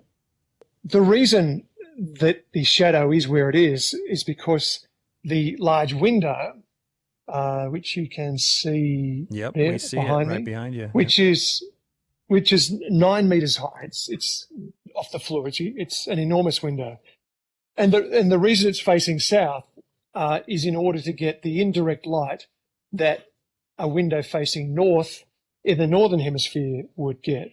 And in the southern hemisphere, the sun it rises in the east, of course, sets in the west, but it's always on the northern half of the sky. And in the northern hemisphere, of course, it's always in the southern half of the sky. So in the northern hemisphere, in New York or in Europe, the ideal studio aspect would be a north light, because the sun never shines through because it's never on the northern half of the sky. For me, in the southern hemisphere, the sun is never on the southern half of the sky. It's only ever on the northern half. So if I want that indirect, ambient, unchanging or relatively unchanging light, then I have the window, as you can see here. Oh my gosh, that is a beautiful studio. I'm so envious. So that faces south. Correct. Instead of north. And it's so funny you bring this up, because I had a podcast with Carlo Russo, who lives in Pennsylvania, obviously on the northern hemisphere. And I don't remember how it came up, but all of a sudden it occurred to us, wait a minute, what do Australians do? And then we speculated that it would, of course, you'd have to flip the window to the opposite direction. And we were right. Yeah. But the other thing we discovered is on the equator, you're kind of screwed, because the sun sort of just goes a little bit to the north, a little bit to the south, a little bit to the north, a little bit to the south. Yeah. So you just want awnings on the equator, apparently. That makes sense. Yeah. And another interesting thing, I hope is this too echoey when I'm inside here? No, it's great. Oh, okay, good. The other thing that I perhaps should mention, because I did have the luxury of being able to orientate this building that I had built from scratch exactly where I wanted it, that southern window we were just talking about is in fact not due south. I tend to I feel like my best work, or at least I'm most inclined to work later in the day, in the afternoon, as opposed to first thing in the morning. And therefore, what I want to avoid is the late afternoon sun shining through that window, coming down and hitting the wall that's behind it, and then burning out the whole of the room, so that I can't work here. The light is just too strong. So you're trying to avoid that late evening skim light that's going to skim across those windows, right? Well, in Sydney, we get in the summertime the sunlight from say about 3-4 o'clock. So it's still reasonably high in the sky, is way south of due west. So it's not just at the very end of the evening when the sun is about to set. Wait, how it's close for about are you 3 to or 4 the hours poles? prior to that. How long are your days in the midsummer at summer equinox? Well, at the peak of summer, when the sun is at its at the peak of summer, when the sun is out for the longest, it will probably set about maybe 8:30. Oh, so it's about the same as maybe 9 where we are. o'clock. Okay. Yeah. I'm not sure why it is the case. I mean, if you look out through the window, you can see it's fairly level land, and there's no buildings there which are going to obscure the sun. I mean, there's some trees, but not much more than that. Yeah. But I guess the thing that's throwing me off is that slight angle that you have to get. I'll have to pay attention. I haven't noticed the sun going beyond due west when it sets here in Utah. And oh, really? I haven't noticed it, but doesn't mean it's not happening. I don't know. I think you'll find it. I would think that you would find that it does. Yeah. So if you were a morning because person, the days are long. If you were a morning person, you'd flip it. You'd go 13 degrees in the other direction. Yeah. Okay, that's smart. Yeah, man. Another benefit of building your own space. And how high are those ceilings? One of the reasons people said to me, "Why have you got such a tall window?" This is, at this point here, the window is about 9 meters high. Oh my, or 27 feet. Holy cow. Yeah. It's like a 3-story building. Tall. And you'll probably think, or probably ask me, why have it so tall? But if you look at that wall at the back, ignoring for a moment that the light coming through on the other side, you notice how the light is very even, and it really comes all the way over to here. It's slightly darker on that side, the wall, than over here. Right. But not by that much. And so if you look at the floor, it's illuminated almost equally all the way across. And so what I was thinking is, if I am conducting classes down here, I've got a whole lot of students and a couple of models set up that they're working from. By having such a high window, it means that the whole studio space here is usable. There are no areas where there's not really good daylight. Yeah. That was the rationale for me. It just means that the whole space is more usable. But what I plan to do is to put, when I can afford to do so, is to put some kind of a screen curtain arrangement over these big windows in order to be able to mold the light. So I may not want it to be so high, or I may not want it to be so wide. I may want a narrow beam of light, more of a Rembrandt type light. And the narrower the light source, the sharper the shadows are going to be, which is one of the reasons why when using strobe photography, you would use a softbox or an umbrella, because it broadens the effective light source. Right. So when you have a window this big, it's an extraordinarily broad source.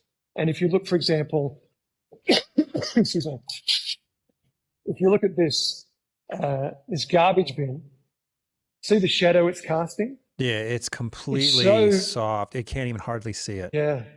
Incredible. Yeah, it's so broad. It kind of seems to come from here to here, almost in an arc, like a pizza piece. That is and strongest right here. Wow. Yeah. So, which is great if you're simply painting and don't want to be affected by the light on your canvas. It's a great way to see the canvas in a totally objective way, because you have no, you don't have the light playing tricks and producing shadows the way it would normally. But if I'm painting somebody from life and I have them sitting there and I do want light and shade, then yes, just simply reducing the width of that window would have that effect. That's going to be amazing. Can we have you back on when the studio's finished and get a tour? Oh, yeah. That would be I'm hoping it'll be sometime during my lifetime. So yeah, absolutely. I hope so. That'd be a waste. You got to use this thing. It's inspiring. It's inspiring. Thank you. I can't wait to, well, I don't know if it'll ever happen, but if it does, I can't wait to have that opportunity to build a studio. Okay. So now that we're back in your old studio, you had mentioned earlier that you went to New York to see that exhibit because you had to be there for a commission. How does an Australian portrait painter end up in New York City for a portrait commission? That's a very good question. I don't have a good answer as to why I was selected to do any of these portraits in America. I'm just glad that I have been. America, in many ways, to me, is almost a second home. I've got so many friends there. I so enjoy the time I spend there, and I love working with the people. I always feel when I come home after having spent time in the States, I always feel energized and, I can take on the world. That's the kind of feeling I take away from my trips to the States, because Americans are so positive, such a can-do attitude to things in life. I find it quite inspiring, actually. But the first, so the short answer is I don't know why they've selected me. I don't know why Chris Christie asked me to paint his portrait when there were so many great local artists who he could have chosen. But I felt like I had a rapport with him, and anyway, he selected me to paint him, and I was very grateful for that. I've been doing Jeff's online mentorship program for about a year now, and it is awesome. Everything is online, super streamlined. If you can be there, you have the ability to talk to him once a week, and he can review your work and help you. If you can't be there, it's pre-recorded. You can go back and even re-watch things if you missed something during class or couldn't be there. So the online portion of it is almost better than real life, because you can always go back to it, which is awesome. The demos are recorded. It's just all available whenever you need it. And I'm a stay-at-home mom of 4, and my time is limited, and it's also very interrupted. And so to be able to go back has been clutch for me. And you get to work with Jeff Hine, who's awesome. He's tough. The assignments are simple, but difficult, and they're difficult to make us all better. And he's able to give us these assignments, coach us through it, help us stay excited to progress. And so it's just been a great experience. I am so grateful that he has been willing to take time away from his own art to offer all of us to have it. So if you're thinking about doing it, it's amazing. If you're interested in learning more about how you could study with me, either online or in person, check out HeineAtelier.com. That's HeineAtelier.com. An interesting sidebar is the story of the story of my first portrait commission in New York. It was for Columbia University, and I was asked to paint the chairman, Steve Friedman at the time, and the then president, Dr. George Rupp. And both of these gentlemen independently had selected from the work that they looked at various artists. They both selected me to paint their official portraits for Columbia University. This was the first job and first commission through Portraits Inc. back in those days when they were in New York. And it was so Portraits Inc., really, just to be clear, Portraits Inc., isn't that a website that promotes portrait painters? No, Portraits Incorporated, Portraits Inc. has been running since the 1940s as a portrait agency. So they'll get work for artists. They were for many years based in New York on Park Avenue, I think from memory, up around the 80-something street. So not far from the Met in that precinct. And they had a lovely shop front, and they had portraits in there of various artists that they represented, samples of their work. It was really quite a magical experience for someone like me to walk in there and meet these people, and to realize that there were agents who actually promote this work and get work for artists who specialize in portraiture. So that's how people like Chris Christie hear about someone like yourself, is by seeing you through Portraits Inc. Yes. Okay. That's right. Okay. So this first commission, Jeff, which was to paint these two gentlemen from Columbia University, and because it was my first commission for this agency, that was this premier agency in New York, to say I was nervous would be a gross understatement. And I wanted to make sure I got everything right, put my foot forward without stumbling. Mm-hmm. So I flew from Sydney to Los Angeles, and I thought I'll stay overnight in Los Angeles to get some sleep, because I want to arrive bright-eyed and bushy-tailed in New York the next day. So I did that. And in my hotel room, as I was unpacking, there was an earthquake. It must have been 5 or 6 on the Richter scale. It was quite significant. Wow. And for someone who'd grown up in Australia where we don't have earthquakes not to speak of. We're not on a tectonic plate divide like Los Angeles is. And it was really scary. I was so jet lagged that I had this thought that I'm still in the back of the aircraft, shaking around the way, with turbulence, the way they sometimes do. And I could only ever afford to be in cattle class at the back. So it was a familiar feeling. But by the time I realized that I was on terra firma and it shouldn't be doing this, mercifully it stopped. And then on the TV that I had running in the background, they reported that there was this earthquake in Los Angeles. So the next morning, I was very glad to be leaving Seismic LA to fly over to put that behind me and focus on this important two commissions. So on the flight over, there was congestion at JFK apparently, and bad weather, and we were doing circles in the sky. It should have been a 4.5-hour flight on the 747. It ended up being almost double that length of time, probably 7 hours at least, maybe closer to 8. And the captain of the aircraft said at one point, because people were just walking around thinking, what on earth is going on here? He said, I think we have enough fuel to land, but keep your fingers crossed. And I thought, I'm not being paid to worry. That's your job, mate. We don't need to know that. Anyway, we did finally land safely, and I felt like it's time to get out and kiss the tarmac. Thank God that we made it.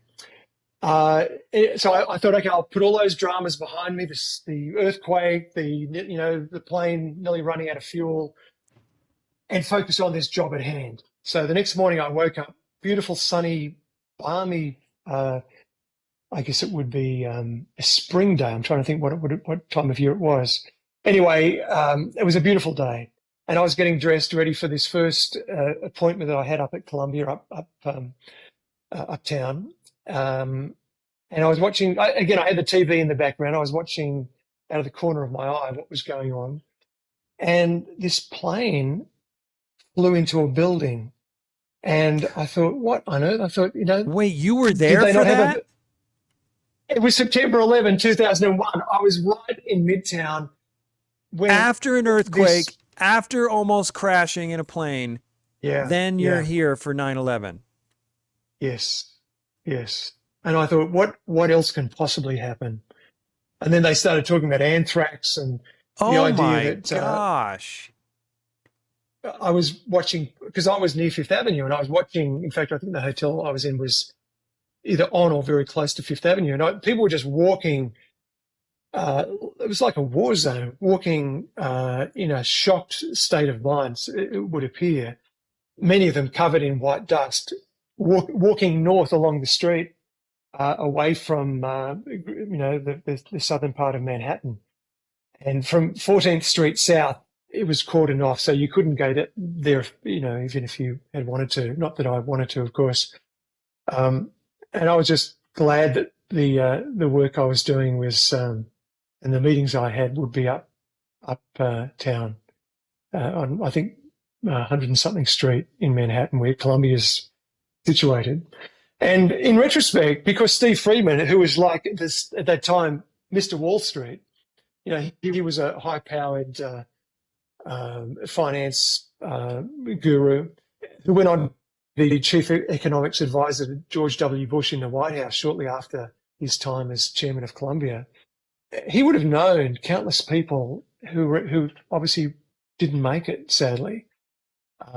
Yet he was still able to sit for me, and I did a live sketch of him and took photos, and I think the painting that I ended up creating from that session with him was probably one of the best I've done. Certainly at that time, it was I really felt like I'd done a good job of that. And likewise, Dr. George Rupp, his portrait. So I really felt, in retrospect, that was an enormous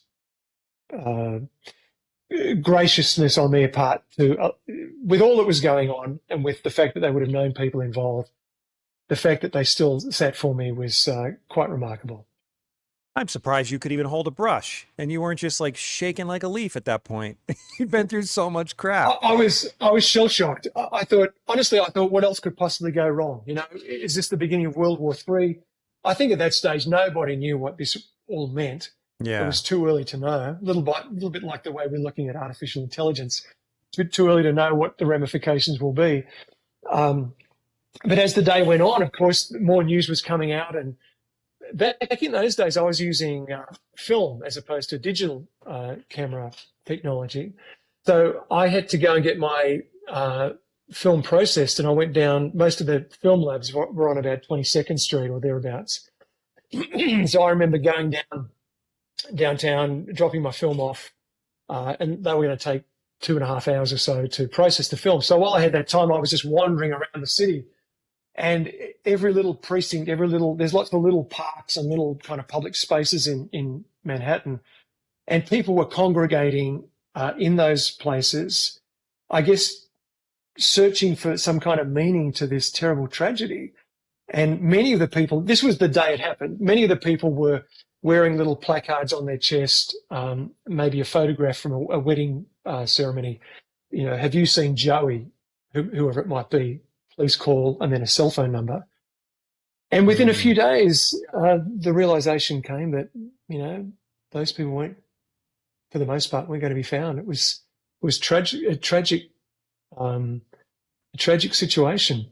And I really felt for the people of New York at that stage and through the years that have passed since, you know, how terrible it must have been to have it on your home soil. I imagine what it would have been like if it had happened in Sydney or close to where I lived. It would have been so confronting. Yeah. Man, so any events on the way home, or did you get home? Oh, you know what? Pretty smoothly. Nobody was flying for 10 days. I was there for 10 days. That was the job, the allocation of time that we worked out before I came over.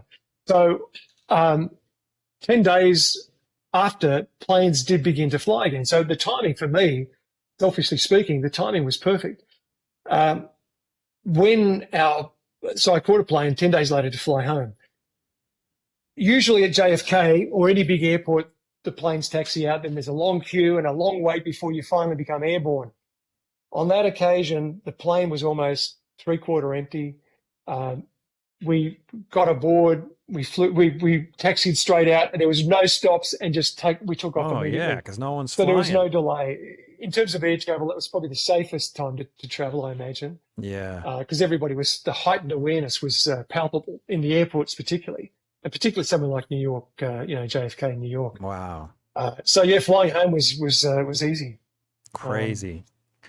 Well, on that note, that was quite the story. That was quite the story. But we're going to have to wrap up because it's been a couple hours. This interview has been amazing, though. It's been great to talk to you. But let me ask you one more question. Likewise. If you could give one piece of advice that you wish you had to an aspiring artist, what would it be? I would say if you feel you have the ability, the talent, the natural talent, and you have you're willing to embrace what one of my art teachers described as an heroic lifestyle, because it's such a precarious way to make a living as an artist. But if you have the passion to do that, you have the ability, the natural talent, you're prepared to put in the hours that it takes to hone your skills, and that's many, many hours, of course, and continue along that path and find that you may or may not be successful, and that doesn't put you off. If you're able to do that, then I would say go for it. One of the things I struggled with in the early part of my career was knowing whether I could even make a living out of this. And in the art world, there are so many different ways that you can make a living as a person who's skilled in visual art. I mean, when I first got out of art school, I was working as an illustrator, as I mentioned earlier. That's one career pathway, albeit pathway is probably a little bit over-egging the description, because there's no pathway. It's not like becoming an accountant or a doctor where there's a clear pathway. The one frustrating and difficult thing in the field of art is that you've got to forge your own pathway and create it yourself. But I also found along the way, probably particularly in America, but in Australia too, that you would meet people along that path, along your journey, who would inspire you, who would tell you that, yes, you've got what it takes. They would encourage you to continue down that path, particularly when you yourself feel like it's a forlorn hope that you'll ever be successful, or you're second guessing yourself the whole time about whether I'm good enough at it, whether I have the talent, whether I'm just fooling myself. And the imposter syndrome continues for years. I sometimes still feel that way. These people trust me to paint their portrait, and they're mad. I don't know why they're doing it, because I'm not John Singer Sargent. I'm not one of these greats, and I just feel very, very blessed to be in a position where people do want me to do this kind of work for them. I don't know why they do, but I'm just glad that they do. Well, so yeah, that would be my advice to someone starting out. And also, just another thing, if I may elaborate, Jeff, I'm sorry I'm not giving you a simple answer to this question. That's great. I would say spend as much time as you can in art museums, as well as getting tuition from artists whose work you admire, whose style is the kind of style that you would like to be, to learn about, because you'd like to perpetuate that particular approach to visual art. But yeah, spending a lot of time in galleries and museums is so instructive. It's no surprise to me that artists of the past used to take their pilgrimages, if you like, to the Prado in Spain and set their easels up beside Las Meninas, sorry, I can't spit that one out, by Velázquez, or any of his other works, to create master copies, because you learn so much doing that. That sort of thing. If you can't do a master copy, at least go in and observe the work. I remember one of my art school teachers used to say, when we were doing landscape work, to really digest, to really take on board, he actually described it as making love to the landscape. To really know it, you have to paint it, and in painting it, you come to know it to a greater degree. It's almost a more intimate process. And I'm sure that I've never done this, sadly, I must admit I've never done it, but I would love to have had the chance to set an easel up beside Las Meninas in the Prado and just paint a little section of what Velázquez did, because I'm sure I would have learnt so much from that. So yeah, that's probably the most important thing I would say to someone who's aspiring to be a painter. Well, thank you for that. I appreciate it. It's been a huge honor to have you on my show. Thank you so much for doing it. Oh, Jeff, the honor's mine. And I was tickled pink when we met up at the Portrait Society recently, and you asked me if I would do this. I've really enjoyed it. It's been lovely to chat with you. Lovely to get to know you a bit, Jeff. And I really admire your work and what you do, and your approach to this whole thing is so, you have such a conscientious approach. It's admirable. So thank you. I kudos to appreciate you. that. Thanks for tuning in to the Undraped Artist Podcast. If you enjoyed it, subscribe. And if you could, leave a comment or review. That really helps the channel. Please share the show with your friends, and if you're feeling generous, consider a monthly donation at theundrapedartist.com. Thanks again for watching. We'll see you next week.